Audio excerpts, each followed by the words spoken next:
Seja bem-vindo ao Podcast Informação, um podcast do Jornal O Diário, com Darwin Valente. Olá, eu sou o Darwin Valente e hoje vou contar a vocês que o antigo partido político do presidente Bolsonaro, o PSL, se desestruturou por completo em Mogi das Cruzes. Com a desfiliação do presidente Jair Bolsonaro e a saída forçada de seu filho, o deputado federal Eduardo Bolsonaro, do cargo de presidente do Diretório Estadual do PSL de São Paulo, o partido em Mogi acabou virando pó. Eu explico.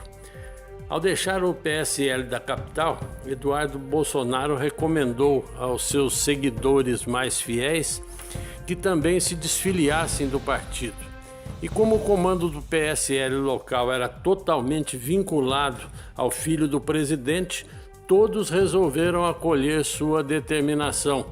E ocorreu então uma renúncia coletiva de toda a executiva do PSL mogiano, a começar pelo presidente médico Marcelo Campos de Oliveira, que atualmente é diretor do Departamento de Atenção Especializada e Temática, o DAET, do Ministério da Saúde, em Brasília. Desmontada toda a estrutura do PSL em Mogi, os antigos integrantes agora têm uma nova missão pela frente.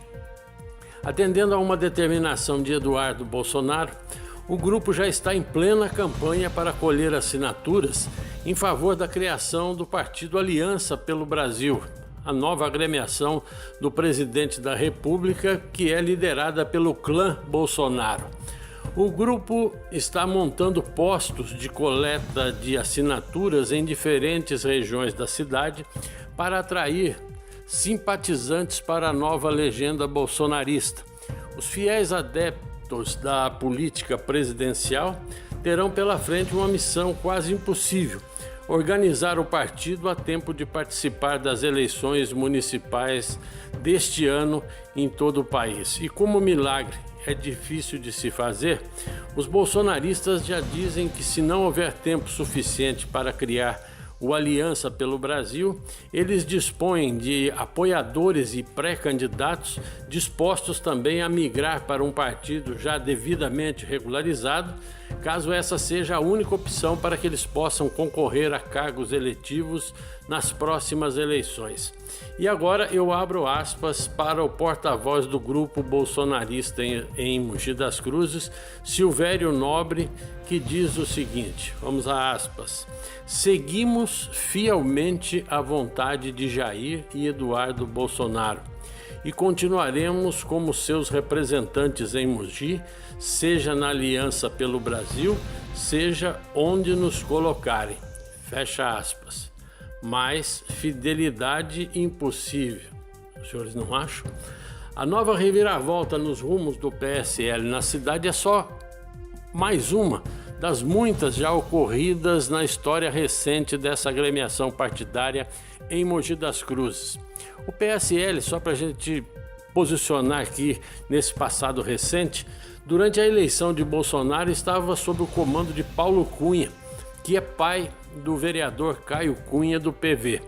Passadas as eleições presidenciais, o senador Major Olímpio, eleito com uma das maiores votações aqui em São Paulo, decidiu tomar as rédeas do partido na cidade e chamou para comandá-lo um amigo pessoal, um oficial da reserva da Polícia Militar Paulista. Era o coronel PM, que prestou serviços durante muito tempo aos governos Quércia e Fleury Filho, cuidando do setor de comunicações do Palácio dos Bandeirantes em São Paulo e impedindo que os telefones dos dois governadores acabassem grampeados, coisa muito comum naquela época.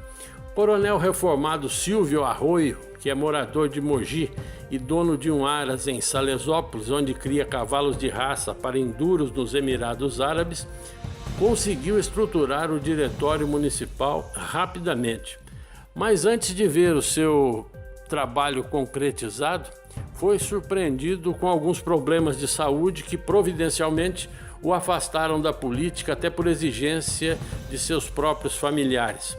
O PSL, no entanto, continuou em manos militares, passando para outro coronel aposentado da Polícia Militar, o ex-diretor de trânsito de Mogi das Cruzes, Coronel Carlos Nacarrarada, que mal assumiu, acabou perdendo o comando para uma outra facção do próprio partido, justamente aquela que tinha à frente o médico Marcelo Campos Oliveira.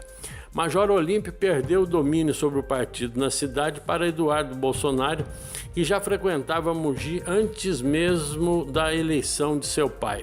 Só para a gente lembrar aqui, Eduardo era quem estava de moto em Mogi, numa padaria do Alto do Ipiranga, quando recebeu a notícia de que seu pai, Jair Bolsonaro, havia sido esfaqueado enquanto fazia campanha em uma cidade do interior do estado de Minas. Eduardo tentou fretar um avião na cidade, mas não conseguiu e acabou seguindo de carro para Juiz de Fora, onde coordenou os bastidores do atendimento médico ao seu pai no hospital daquela cidade e o consequente traslado para o Hospital de São Paulo. Lembranças à parte, o certo é que Eduardo mandou, o PSL acabou e a ordem agora é cuidar da estruturação do novo partido, que, se não concorrer nas futuras eleições, estará próximo para assegurar legenda para a virtual candidatura de Jair Bolsonaro à inevitável reeleição nas eleições de 2022. E vamos a mais uma da política. Lembram-se do ex-governador do Ceará e ex-ministro Ciro Gomes? Muitos não sabem, mas Ciro não é cearense de berço. Ele nasceu, na verdade, em Pindamonhangaba, cidade aqui do Vale do Paraíba, próxima de Mogi das Cruzes, sendo conterrâneo, portanto, do ex-governador Geraldo Alckmin, do PSDB, o tucano Geraldo Alckmin, que foi adversário do próprio Ciro na campanha presidencial passada, vencida por Jair Bolsonaro. Pois o Ciro estará amanhã em nossa região. Ele é esperado às 7h30 da noite no Colégio Itaquá, na Avenida Ítalo Adame, no centro de Itaquaquecetuba, acompanhado do presidente nacional do seu partido, PDT, Carlos Lupe. A visita acontece, para variar, em meio a uma polêmica, algo nada raro na vida do político Ciro. Dessa vez, a Justiça mandou penhorar sua caminhonete Hilux para pagar uma indenização ao vereador paulistano Fernando Holliday, chamado por ele de Capitãozinho do Mato, numa entrevista à Rádio Jovem Pan de São Paulo, na época da campanha eleitoral. E só para lembrar, os integrantes do PDT de Mogi das Cruzes vão estar presentes nesse encontro com Ciro em Itaquaquecetuba, já que o partido se prepara para lançar Fred Costa, o advogado, como candidato a prefeito de Mogi das Cruzes nas próximas eleições. E vamos deixar a política em paz e falar um pouco da nossa cidade, Mogi das Cruzes. No último final de semana, quando eu conversei com o prefeito Marcos Mello, um dos assuntos abordados foram as melhorias que estão sendo efetuadas no Pico do Urubu. O objetivo é dar um mínimo de condições de conforto para os frequentadores do local, ponto de saltos com asa delta e paragliders. O local vai ganhar um mirante, garante o prefeito nesta entrevista. Eu converso com o prefeito Marcos Mello a respeito de obras que estão sendo feitas no Pico do Urubu para a construção do mirante do Pico do Urubu na estrada da Cruz do Século. Prefeito, o que está sendo feito naquela região? Olha, nós estamos recuperando o ponto turístico mais importante da cidade, que é o Pico do Urubu. Nós fizemos um levantamento já há alguns anos e perguntamos para a população qual é o ponto turístico que as pessoas mais se identificam. E o Pico do Urubu tem um visual espetacular e nós estamos recuperando, colocando bloquete para ter um estacionamento adequado, colocando ali uma parte de madeiramento para melhorar, inclusive, o acesso para o pessoal ter essa paisagem contemplativa. Investimento da ordem de R$400 mil, melhorando toda a infraestrutura ali e dando apoio, inclusive, para a Associação de Voo Livre que atua no local. Então, o projeto ele foi construído com a sugestão dos usuários e a gente vai poder estar entregando nesse primeiro semestre.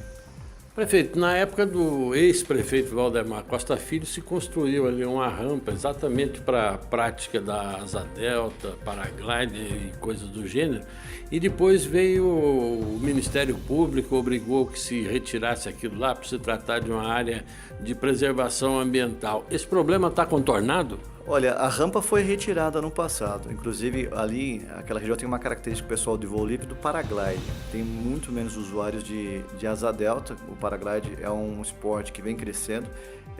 E o pessoal do paraglide, do voo livre, identificou que não tem a necessidade de construção de uma rampa.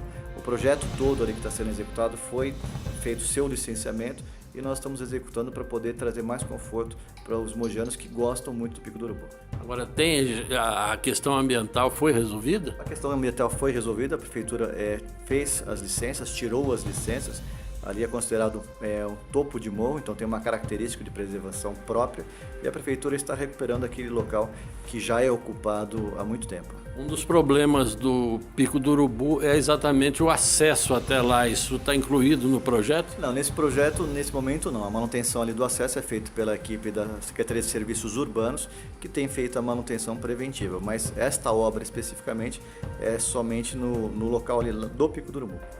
Prefeito, uma outra questão ainda relacionada à história do Pico é a questão da segurança naquele ponto, porque as pessoas vão até lá e ficam praticamente isoladas da cidade. Existe algum plano para se colocar a guarda municipal, alguma coisa, principalmente nos fins de semana, quando há um movimento maior naquela região? Olha, aquele espaço hoje ele já é ocupado pelas pessoas que gostam de dia ou de noite também. Nós vamos estar monitorando e administrando junto com a população. Se necessário for, nós vamos colocar guarda, colocar monitoramento, mas a preocupação maior é que a população ajude a cuidar daquele espaço. E se for necessário também ter um controle mais rígido para poder preservar a questão ambiental e preservar as instalações que estão sendo, o investimento está sendo feito ali. Ok, muito obrigado ao prefeito Marcos Melo. Olá, eu sou Darwin Valente, prometo voltar amanhã com mais notícias no nosso podcast Informação. Até lá, amigos. Você acabou de ouvir Podcast Informação, um podcast do jornal O Diário com Darwin Valente. Até a próxima!